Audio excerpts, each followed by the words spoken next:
미식의 나라 프랑스마저도 한국에 백기를 들었다. 현재 일본에서는 자국의 경제와 위상이 나날이 급속한 추락을 거듭하고 있는 가운데 공교롭게도 일본 정부가 극한 갈등을 지속해왔던 한국에서는 세계 각국으로부터 극찬과 찬사가 끊이질 않고 있다며 일본 국민과 일본 매체의 분노가 연일 거세지고 있는 상황입니다. 특히 최근에도 전 세계 곳곳에서 거센 열풍을 일으키고 있는 한류 열풍이 마침내 K푸드로까지 이어지면서 그동안 세계 시장을 주름잡아왔다고 자화자찬했던 일본의 농수산식품이 급속하게 몰락하고 있다는 일본 경제단체의 충격적인 보고서마저 발표되면서 일본 정부를 더더욱 아연실색해하고 있는 상황입니다. 이와 관련해 일본의 대표적인 경제단체로 자리잡고 있는 일본무역진흥기구는 K푸드를 더 이상 라면과 김으로만 정의해서는 안 될 정도로 오늘날 한국의 K푸드 수출이 맹위를 떨치고 있다며 매우 큰 감탄과 탄식을 터뜨렸습니다. 먼저 일본무역진흥기구는 현재 전 세계 곳곳에서 일본의 식재료 수출이 급감을 면치 못하고 있는 실정이라고 지적했습니다. 바로 한국의 식재료가 일본을 밀어내고 엄청난 화랑세를 보이고 있다는 것입니다. 실제로 일본무역진흥기구는 2021년 현황만 놓고 보더라도 한국의 농수산식품 수출액은 전년에 대비해 15.1%가 증가한 113억 6천만 달러를 기록했다고 소개했습니다. 그러면서 일본의 경제단체인 제트로는 1971년에 통계가 시작된 이래로 한국의 농수산식품 수출액이 100억 달러를 넘은 적은 이번이 처음인 사실을 비춰봤을 때 그만큼 K푸드에 대한 세계인들의 열풍이 해가 갈수록 폭발적으로 늘어나고 있음을 여실히 증명해주고 있는 것이라며 매우 큰 부러움을 나타냈습니다. 무엇보다 제트로는 이른바 K푸드로 일컬어지는 한국의 농수산식품이 전대미문의 보건위기에도 불구하고 전 세계를 상대로 이처럼 엄청난 판매고를 올린 배경에는 바로 일본 기업들은 절대 따라올 수 없는 경이적인 마케팅 전략이 자리 잡고 있기 때문이라고 추켜세웠습니다. 우선 1990년대부터 일본의 김과 해산물을 수출해왔던 것을 시작으로 농식품 수출에 나섰던 한국 기업들은 2000년대 중반에 이르게 되면서 본격적인 전성기를 구가하기 시작했는데 이는 세계시장 진출을 위한 한국 정부의 남다른 마케팅 전략 덕분에 이 같은 사상 최고의 성과를 달성할 수 있었다는 것입니다. 이는 2000년대 중후반부터 추진된 한식의 세계화와 더불어 2017년에 본격화된 신남방 정책과 신북방 정책을 통해 한국의 요리와 식문화가 전 세계 곳곳에 널리 퍼지게 됐고 이에 발맞춰 신시장 개척에도 집중적인 투자를 병행함으로써 현재는 200개 이상의 국가와 지역에 한국 식품이 수출되고 있다는 것입니다. 뿐만 아니라 일본무역진흥기구는 한국 정부가 K푸드를 견인하기 위해 국내 식품산업 육성에도 아낌없는 지원을 펼쳐왔다며 연일 수수방관만 거듭하고 있는 일본 정부를 향해 거센 분통을 터뜨렸습니다. 실제로 제트로는 한국 정부가 식품산업의 글로벌 경쟁력을 높이기 위해 2021년에 172억 원에 달하는 연구개발 예산을 편성했고 2022년에도 관련 예산을 338억 원으로 증액했다고 추켜세웠습니다. 그리고 제트로는 여기에 더해 한국 정부가 K푸드의 핵심이 되는 소재와 생산, 그리고 기술 등 미래 유망 분야에 대해서도 5년간 130억 원을 지원함으로써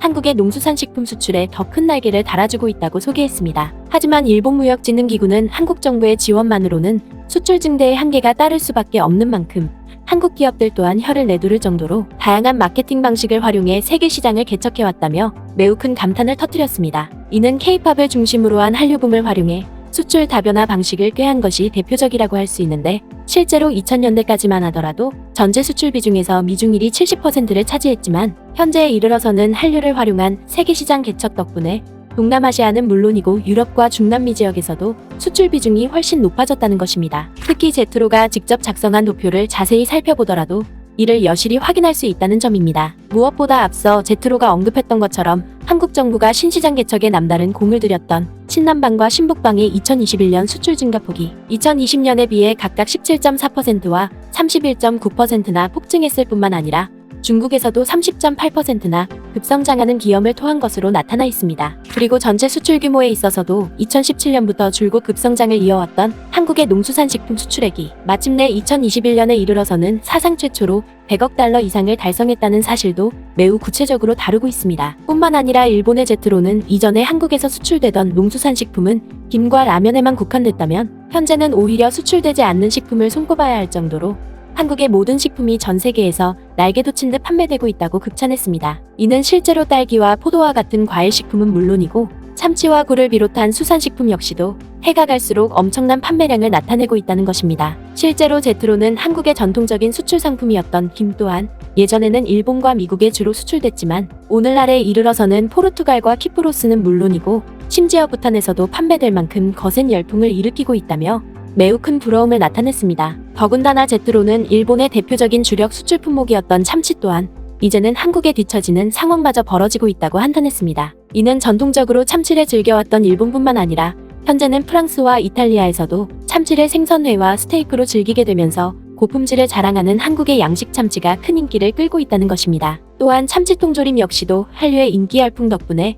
전년에 대비해 무려 9.7%나 급성장하는 기염을 토했다는 것입니다. 그리고 제트로는 한국산 과일 또한 거듭되는 품종 개량을 통해 세계 시장에서 일본 과일을 밀어내고 대표 주자로 자리매김하고 있다며 일본 기업들의 태만과 혁신 부족에 거센 분노와 탄식을 터뜨렸습니다. 실제로 제트로는 당장 포도만 국한해서 놓고 보더라도 한국과 일본의 극명한 차이를 여실히 확인할 수 있다고 지적했습니다. 이는 한국에서 생산되는 이른바 망고포도로 불리는 샤인머스켓이 현재 중국과 베트남 등지에서 선풍적인 인기를 끌게 됨에 따라 수출 규모 역시도 기하급수적으로 늘어나고 있다는 것입니다. 특히 2021년에 기록한 수출 규모만 놓고 보더라도 전년에 비해 34.1%나 늘어난 3,870만 달러를 달성함으로써 한국의 대표적인 수출 유자 종목으로 자리 잡고 있다는 것입니다. 하지만 일본무역진흥기구는 이처럼 한국산 포도가 해가 지날수록 엄청난 급성장을 기록하고 있음에도 불구하고 오히려 한국에서는 이에 만족하기는커녕 골드 스위트와 루비 스위트를 비롯해 또 다른 품종을 개량하고 나섬으로써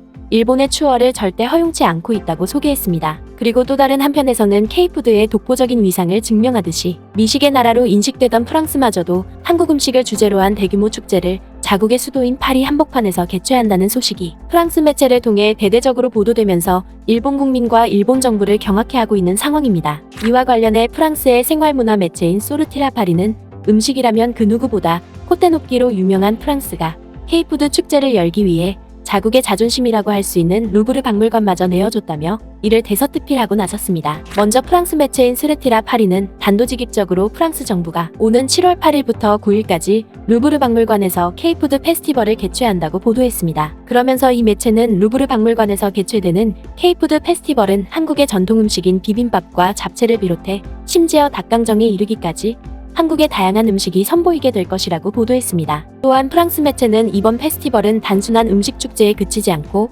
K-팝 공연과 태권도 시범을 비롯해 한국 음식을 직접 요리해보는 요리 교실도 함께 진행됨으로써 그동안 복원위기로 인해 한류 문화를 직접 체험해보지 못했던 수많은 프랑스 국민들에게 매우 뜻깊은 행사로 자리 잡게 될 것이라며 큰 기대감을 나타냈습니다. 무엇보다 프랑스 매체는 전 세계적으로 대표적인 미식의 나라로 여겨져 왔던 프랑스에서 이처럼 한국 음식과 관련된 축제를 대규모로 벌이고 나선 배경에는 오늘날 한국 문화와 한국 음식이 미국마저 넘어설 만큼 전 세계에서 엄청난 열풍을 일으키고 있기 때문이라고 보도했습니다. 그도 그럴 것이 프랑스 매체는 전 세계뿐만 아니라 자국에서도 K-팝이 거센 열풍을 일으키게 되면서 이에 덩달아 한국 음식 또한 입맛이 까다롭기로 유명한 프랑스 국민들조차 크게 감동시킬 만큼 소울푸드로 자리 잡고 있다고 추켜세웠습니다. 때문에 프랑스 매체는 K푸드가 자국 국민들로부터 엄청난 인기를 끌고 있는 만큼 자국 정부가 K푸드 페스티벌을 위해 세계적인 명소로 자리 잡고 있는 루브르 박물관까지 내어주고 나선 것은 어찌 보면 당연할 수밖에 없다고 보도했습니다. 결국 프랑스 매체의 이러한 보도는 당장의 성과에 안주하거나 만족하지 않고 오로지 세계 최고에 올라서겠다는 일념하에 숱한 역경과 시행착오를 이겨내왔던 한국 기업들의 고군분투가 마침내 전 세계인들에게 큰 감명과 울림을 선사하고 있음을 적극적으로 대변해주고 있는 것입니다. 아무쪼록 우리가 다져온 이 같은 세계적인 위상을 한치의 실수도 없이 잘 지켜나가길 바랍니다.